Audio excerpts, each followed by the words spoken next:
Good morning, students. Let us discuss about a new concept called polygenic inheritance. Here the term you can understand, polygenic inheritance. So here the traits generally controlled by 3 or more genes are called polygenic traits, and the process of inheritance of such genes is called as polygenic inheritance. It means, so far we have studied that particular trait is controlled by particular gene. For example, height of the plant or tallness of the plant, which we have already studied, a tall plant. It is a particular trait, a trait which is controlled by a gene, that is capital T or capital T small t. So this one particular gene can control this characteristic. But here more than three or more than 3 genes together responsible for controlling one character is called as a polygenic inheritance. So this definition we can understand by taking an example of a skin color in human being. Skin color in human being. Children, let us understand this. Okay, in case of human being, if you think of a Mendelian inheritance where there is a definite alternative expressions. Suppose if there is a height of the plant, some plants are tall and other contrasting feature is dwarf character. There are only 2 alternative expressions for a particular character. But if you think of this skin color in human being, okay, we cannot definitely say that there are only 2 colors in human skin. Some are dark and some are light skin colored. So in this way there are no clear demarcation between the skin color in human being. So here skin colors, some people have a very dark skin, some people have very light colored skin, some people have intermediate skin color, and even sometimes we fail to say the color of the skin of a human being, so that it is present, skin of the human beings, color of the skin of the human being is present in the graded form. So such inheritance, such characteristic is controlled by 3 genes or more than 3 genes. Therefore that is what we call it as a polygenic traits, and the inheritance is called as polygenic inheritance. Okay, now this skin color, what is exactly responsible, what genes are responsible for this skin color in human being? Generally we know that very well. 2 genes, a pair of alleles are responsible for particular character. But here let us see this. For skin color, genes like capital ABC genes can control the skin color. So look here, so there are 3 genes together responsible for skin color in human being. So its dominant form can be represented by capital ABC. Always dominant character is represented by capital letter, that is capital ABC. Alleles are responsible for controlling the dominant characteristic. Similarly, the recessive alleles for these are represented by small abc, so which are responsible for light skin color. Okay, so the genotype for all dominant alleles, capital A, capital B, capital C. So these are all dominant alleles can be represented by capital A. Okay, capital B, capital C. In this way, all capital letters which denote the dominant form. Okay, suppose if the individual has this kind of a genotype and they will have a particular skin color, that is darkest skin color. And suppose the individual has all recessive alleles, all small letters, small a, small b, small c, then the individual has a lightest skin color. Similarly, suppose if the individual has a genotype that is capital A, small a, capital B, small b, capital C, small c genotypes are present, then the individual will have intermediate skin color. Okay, in this way, so the skin color depends upon, okay, this combination of alleles. So therefore, number of each type of alleles in the genotype would determine the darkness or lightness of the skin color of an individual. How many dominant alleles and how many recessive alleles are present, which determines the skin color. Suppose in this way, suppose if we take an example, if a man has genotype like capital A, capital A, capital B, capital B, capital C, and who got married with a woman having genotype small a, small b, small b, small c, okay, then they will get okay, some individuals of this color, some individuals of this color, okay, and in the F1 generation they will get capital A, small a, capital B, small b, capital C, small c individuals. All the individuals of the F1 generation are intermediate color, and when the intercross or marriage is done within these individuals, in the F2 generation will get 64 combinations. We'll get 64 combinations, we'll get 64 different types of a skin color. So in this way, here we can understand this, which is slightly deviated from Mendel's principles. Okay, Mendel's law. Okay, here according to Mendel, particular character is governed by one particular gene, but here one particular character is controlled by more than three or more than three genes. Therefore, this inheritance is called as a polygenic inheritance. Students, look here, we have to discuss about another concept, that is pleiotropy. It is slightly different from the concept which we have already discussed, that is polygenic inheritance. In case of polygenic inheritance, just recall it. In case of polygenic inheritance, particular trait is controlled by many genes, but here it is what is happening, single gene can exhibit multiple phenotypic expressions. It is just opposite to polygenic inheritance. Here particular gene, single gene is present. This single gene can control many phenotypic expressions, therefore which is nothing but a pleiotropy, and those genes are called as pleiotropic genes. For example, phenylketonuria is a disease. Phenylketonuria is a inborn error of metabolism, a kind of a genetic disorder. Okay, this disease occurs due to lack of a production of enzyme phenylalanine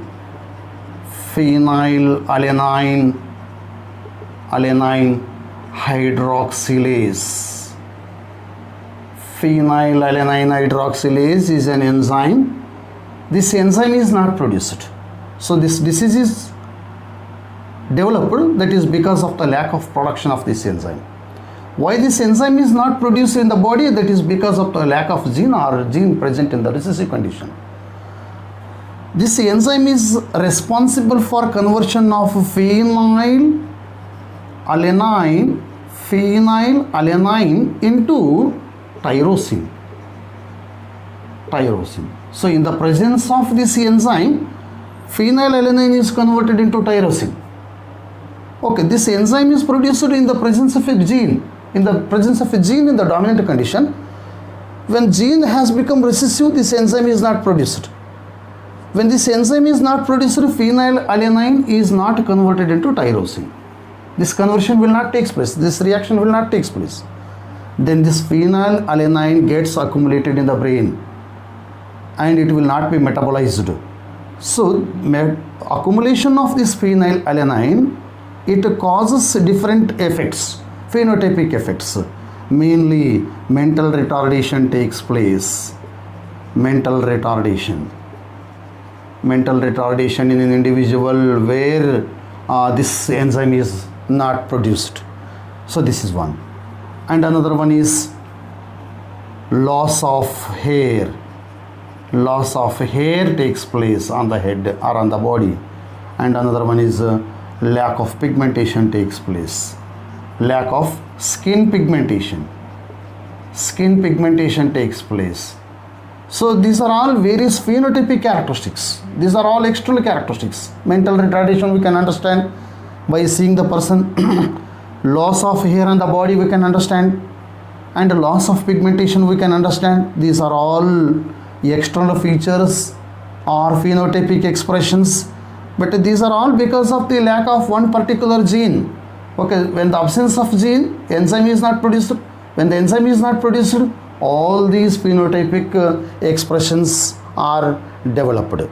So therefore, single gene can manifest, can exhibit several multiple phenotypic expressions, and therefore which is what we call it as a pleiotropy, and that particular gene is called as a pleiotropic gene. So these two are something different concepts in genetics.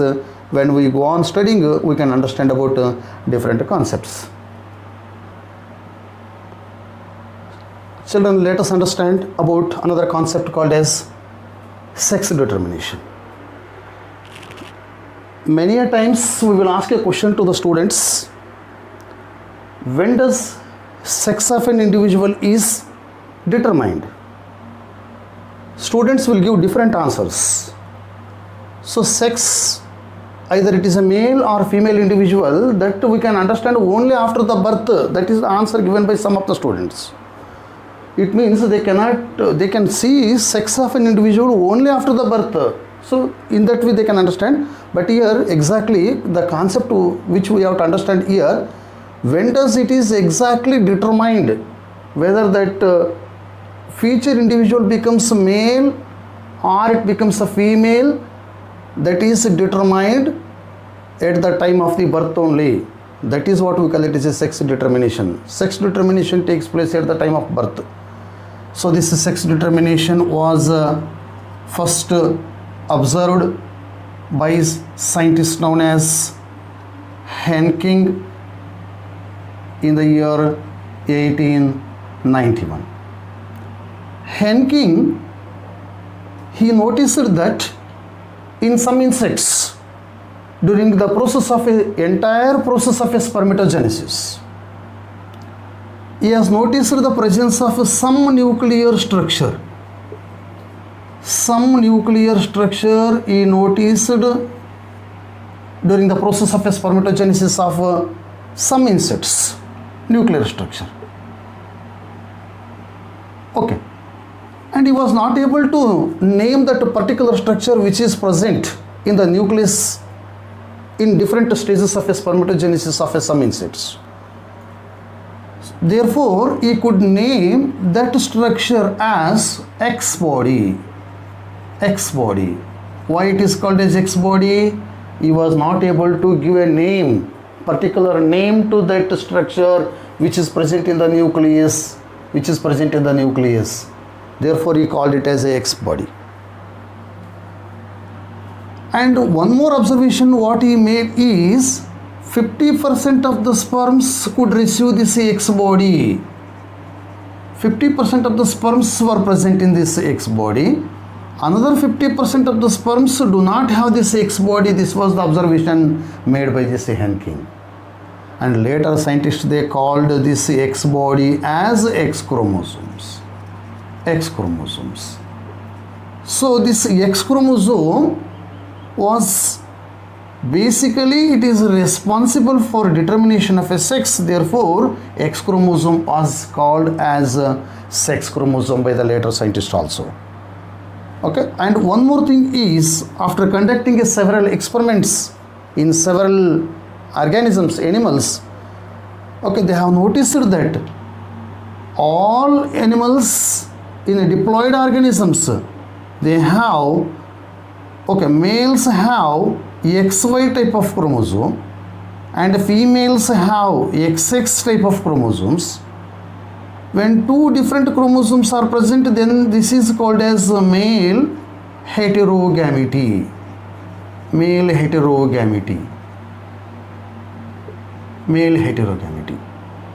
Why it is called as heterogamety? Hetero means different.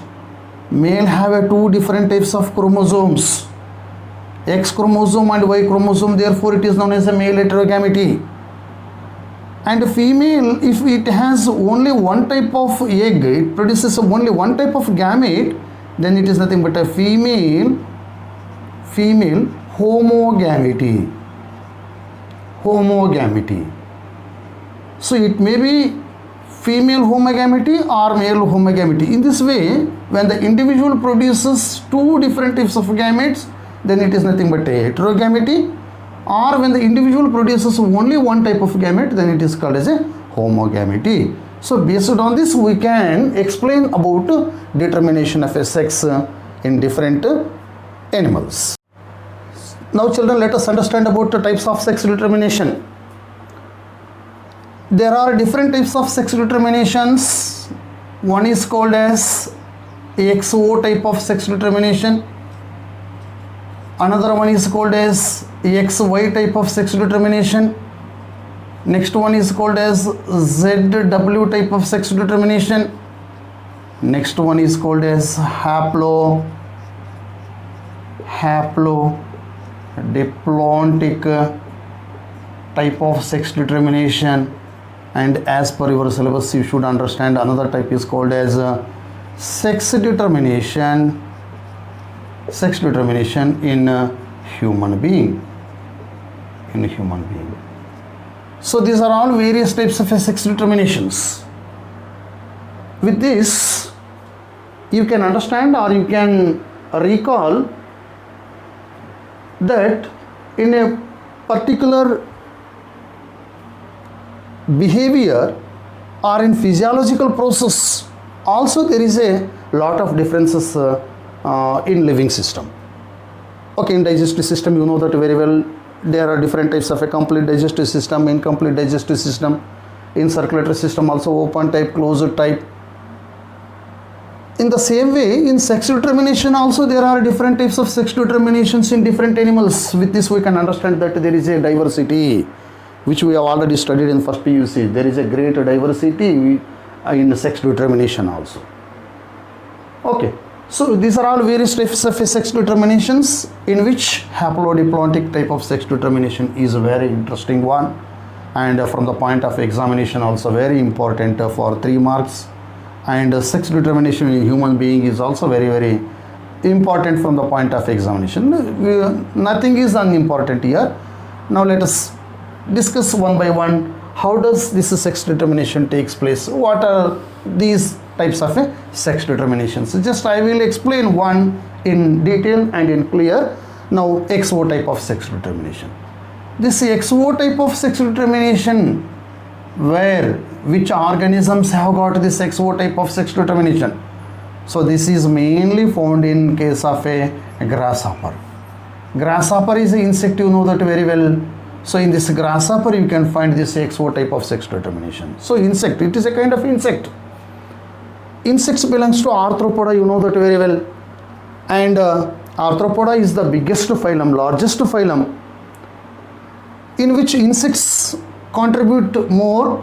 And among the insects, grasshopper will have this particular sex determination. Other insects will have other type of sex determinations. Now here, in these animals, male is heterogametic. Male is, which I have already told you, heterogamety and homogamety. So male have XO, X chromosomes along with autosomes. XO type of sex chromosomes are present in male, therefore male is heterogametic. Male heterogametic. Male is heterogametic since it produces two different types of gametes, and female is producing only one type of egg, therefore female is known as female homogametic. Female is homogametic.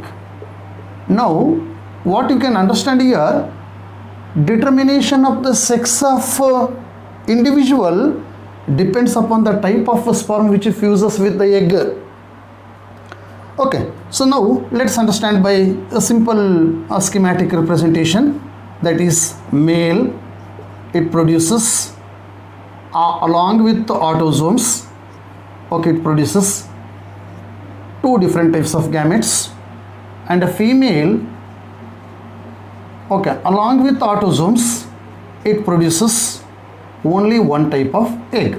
Both the eggs, all the eggs carries only one type of chromosome, that is X. Now if we take a gamete, so this capital A plus XO, so these are the different gametes, and similarly female, capital A, autosomes, so these are two different types of gametes. So these are the gametes. Suppose in the Mendelian fashion only, we can put them in a Punnett square. What we can get here, let's understand.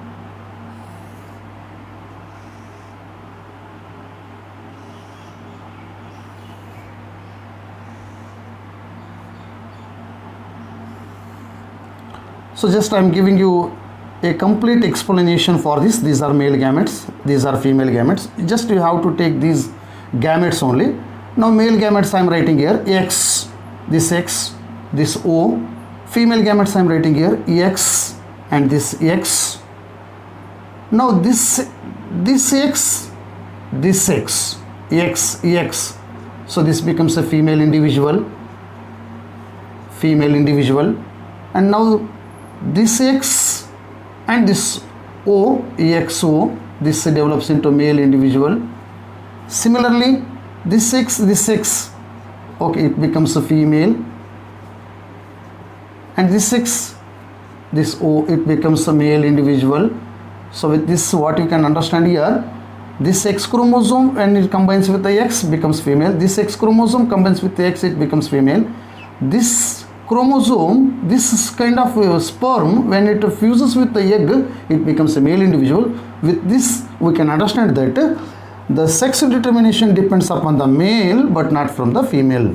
In this way, okay, sex determination can be explained in case of a grasshopper. This type of sex determination is called as a XO type of sex determination, and it is found in grasshopper. Okay, let us discuss about another type of sex determination. Now let us see XY type of sex determination. As I told you earlier, this XY type of sex determination is found in all mammals, and also in almost all insects, in insects also. Just we have discussed already one insect, that is nothing but a grasshopper, where XO type of sex determination is present.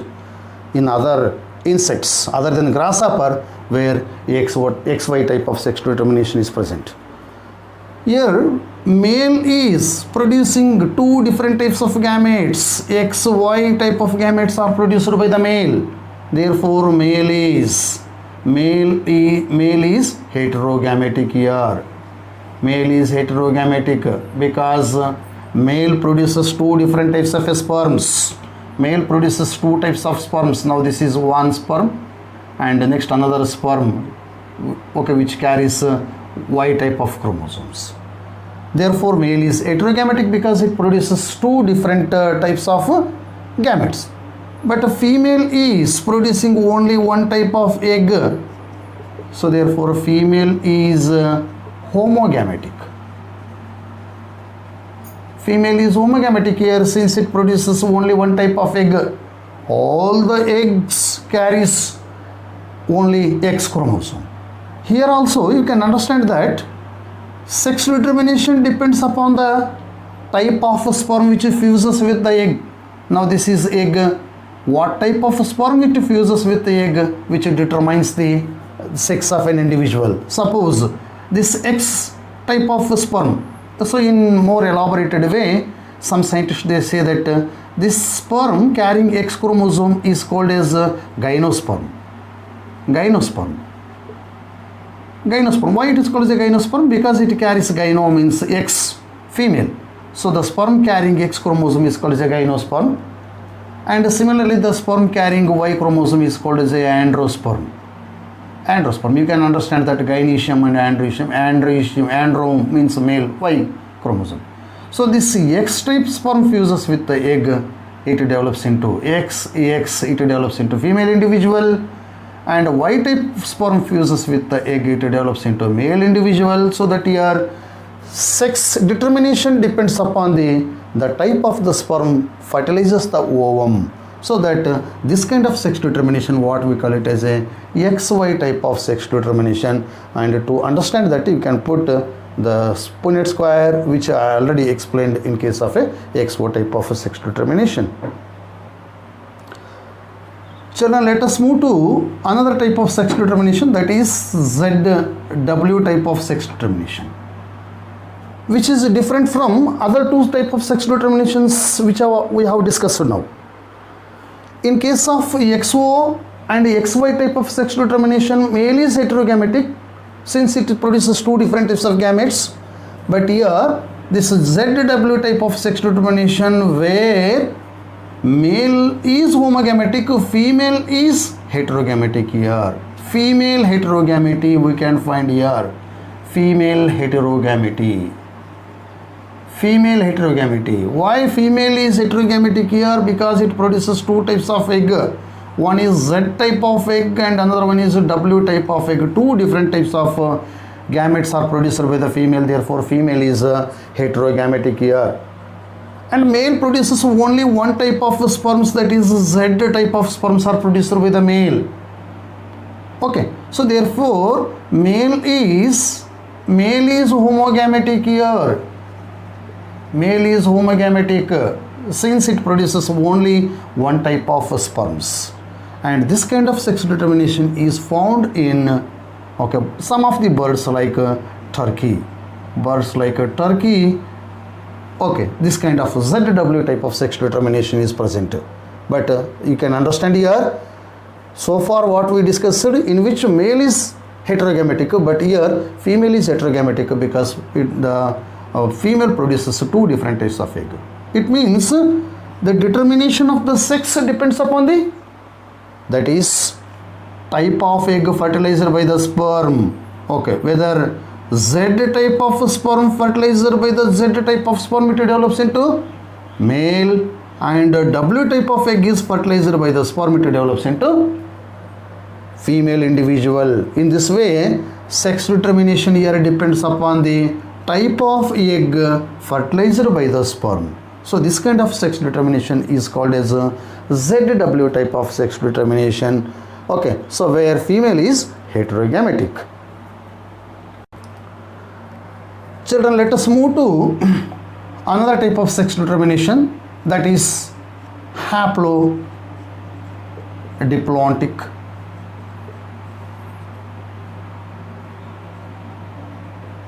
Haplodiplontic type of sex determination.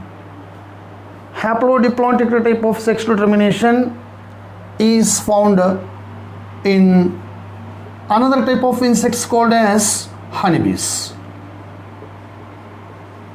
Honeybees. Just you can remember what I told just now. Insects, there is a great diversity in insects. Remember, XO type of sex determination is found in case of a grasshopper. XY type of sex determination is present in majority of the other insects, and haplodiplontic type of sex determination is present in case of honeybee. Now you can understand what I explained so far, the diversity what I explained here. In case of honeybee, the individual, whether it becomes a male or female, it depends upon the number of sets of chromosomes. Number of sets of chromosomes which is received. Okay, how many sets of chromosomes an individual receives, based on that sex of the individual is determined. Okay, you know that very well. Some individuals are haploid, some are haploid, and some are diploid. Haploid and diploid, you know that differences. Okay, so now if the individual receives only one set of chromosomes, then it becomes male. if the individual receives two sets of chromosomes, then it becomes a female. So here there is a difference. Now let us understand that female is always diploid here. Female is diploid in case of honeybee. Female is diploid. Female is diploid having two sets of chromosomes. But male is haploid. Male is haploid. So which is somewhat different and different concept in biology. Generally, to define a species, what we biology students can understand, species can also be defined in what way? We can give a different definitions to define a species. How do we define? Group of individuals having same number of chromosomes is called as a species. Some scientists, according to some scientists, some people will define species like this: having a same number of chromosomes, same sets of chromosomes. Okay, group of individuals having same number of chromosomes is called as a species. In this way also we can define. But here they belong, honeybee belongs to one particular species, but male will have a one set of chromosome, female will have another set of chromosome. Now we get a doubt. We'll be confused whether here the species can be defined in this way or not. Okay, anyway, so it is the question of biologists only. Now, so this female is diploid. This female is diploid and it will have diploid number of chromosomes are 32 here. Female will have a 32 chromosomes, diploid number of chromosomes, 2n number of chromosomes, and male will have 16 chromosomes. Male will have a 16 chromosomes. Now let us see a chart. Okay, female individual. Female will have a diploid number of chromosomes, 2n. Diploid number of chromosomes is equals to 32. Okay, and another one is male. Haploid chromosomes, that is 16. Okay, it produces a gametes. Okay, two types of eggs. This egg, 16 chromosomes, and the male produces a sperms. The sperm carries only 16 chromosomes. Here sperms are produced by mitosis process. Male produces sperms by mitosis process. This is also a different idea in biology. And here female produces eggs by meiosis process. Now when fertilization takes place, this sperm fuses the egg. Okay, so 16 plus 16, it becomes 32. So that is diploid number of chromosomes 32, and this will develop into female individual. This develops into female. It develops into female individual. Now this egg which is not fertilized by any sperm, if the egg is not fertilized by sperm, it develops into male individual or it becomes a drone. Okay, by a process known as a parthenogenesis. I think you might have heard the word parthenogenesis process. Parthenogenesis process. So parthenogenesis is development of egg or female gamete without fertilization is called as parthenogenesis. Okay, here male is produced, male honeybee is developed without the process of fertilization, and that process is called as parthenogenesis, and male will receive only one set of chromosome here. It receives only one set of chromosome. In this way, whether it becomes a male or female, it depends upon the number of sets of chromosomes it receives. Here it receives only one set of chromosome, so that it becomes a male, and here it receives two sets of chromosomes, therefore it becomes a female individual. Now you can understand some special features of this type of a sex determination where it is not found in other organisms. If you think seriously about this kind of sex determination, here male individual is directly, it has come from the mother, but this male individual do not have father. Male do not have father, but it has grandfather. Similarly, male do not produce a son, male do not have son, but it has a grandson. So these two are special characteristics of this kind of a sex determination. So in this way, sex determination, interestingly, some different type of sex determination takes place in case of a honeybee. One more type of sex determination, that is sex determination in a human being. Sex determination in human being. It's not so different. We have already discussed other types of sex determinations. Okay, human being has XO type of sex determination only. Okay, it is also mammal, and we have explained that XY type of sex determination is found in mammals like that. So in case of human being, male is heterogametic again. Male is heterogametic. Male is heterogametic since male produces two different types of sperms and a female produces only one type of egg, therefore female is homogamic. Female is homogamic because female produces only one type of egg. So here you can understand 50% of the sperms carry X type of chromosomes and another 50% of the sperms carry Y chromosome. So this sperm fertilizes the egg. X type sperm fertilizes the egg, it develops into female individual. X type sperm fertilizes the ovum, it develops into female individual, and Y type sperm fertilizes the ovum, it develops into male individual. So this is what sex determination in case of a human being. So these are all various types of sex determinations in different group of animals.